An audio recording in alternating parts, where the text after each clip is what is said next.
ಎಲ್ಲರಿಗೂ 80ನೇ ಸ್ವಾತಂತ್ರ್ಯ ದಿನಾಚರಣೆ ಶುಭಾಶಯಗಳು. Everyone happy independence day. Independence day ಸಿಕ್ಕು ನಮಗೆ ಇವತ್ತಿಗೆ 80 ವರ್ಷಗಳಾಯಿತು. 79 ವರ್ಷಗಳು ಕಳೆದೋಯ್ತು. 80ನೇ ವರ್ಷಕ್ಕೆ ನಾವು ಕಾಲಿಡ್ತಿದ್ದೀವಿ. 80 ವರ್ಷಗಳಾದರೂ ನಮ್ಮ ಸ್ವಾತಂತ್ರ್ಯ ಸಿಕ್ಕ ಅಷ್ಟೆಲ್ಲ ಫ್ರೀಡಮ್ ಫೈಟರ್ಸ್ ತಮ್ಮ ಬಲಿದಾನಗಳನ್ನು ಕೊಟ್ಟುಬಿಟ್ಟಾರೆ. ಆ ಬಲಿದಾನದ ನಾವೇನು ಮಾಡ್ತಿದ್ದೀವಿ? ಆ ಭಾರತೀಯರಾಗಿ ಆ ಬಲಿದಾನಕ್ಕೆ ನಾವು ಗೌರವ ಕೊಡ್ತಿಲ್ಲ. ಇದಕ್ಕಂದ್ರೆ ನಾವೀಗ ರೇಪ್ ಆಗ್ತಿರ್ಬೋದು, ನಮ್ಮ ಇಂಡಿಯಾದಲ್ಲಿ ಆಗಿರ್ಬೋದು, ಇಲ್ಲ ಕೆಟ್ಟ ಚಟಗಳಿಗೆ ಗುರಿ ಆಗ್ತಿರ್ತಾರೆ ಯುವಕರು. ಅದೇ ರೀತಿಯಿಂದ ಸಣ್ಣ ಪುಟ್ಟ ಹೆಲ್ಮೆಟ್ ಆಗ್ತಿರಲಿಲ್ಲ, ಆಕ್ಸಿಡೆಂಟಲ್ಲಿ ಜೀವ ಹೋಗ್ತಿದ್ದಾವೆ. ಈಗ ನಮ್ಮ ರೂಲ್ಸ್ ಎಲ್ಲಿದ್ದಾವೆ? ರೂಲ್ಸ್ ಅನ್ನೋದೇ ಇಲ್ಲ. ಕಾನೂನಿಗೆ ಗೌರವ ಇದ್ರೆ ಇವೆಲ್ಲ ಆಗ್ತಿದ್ದಿಲ್ಲ. ಕಾನೂನಿಗೆ ಯಾರು ಗೌರವ ಕೊಡ್ತಿಲ್ಲ.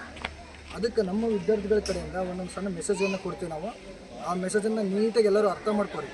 80 ವರ್ಷದ ನಮ್ಮ ಸ್ವಾತಂತ್ರ್ಯ ಸಿಕ್ಕ 23 ವರ್ಷದ ಭಗತ್ ಸಿಂಗ್ ಅಂತ ಒಬ್ಬ ವ್ಯಕ್ತಿ ತನ್ನ ಜೀವ ಕೊಡ್ತಾನೆ ಭಾರತ ಮಾತೆಗೆ.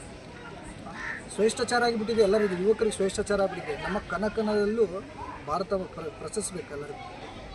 ಅದೇ ರೀತಿಯಿಂದ ನಮ್ಮ ವಿದ್ಯಾರ್ಥಿಗಳು ಒಂದು ಸಣ್ಣ ಮೆಸೇಜನ್ನು ಕೊಡ್ತಾರೆ. ಆ ಮೆಸೇಜನ್ನು ಕರೆಕ್ಟಾಗಿ ಅರ್ಥ ಮಾಡ್ಕೊಡಿ.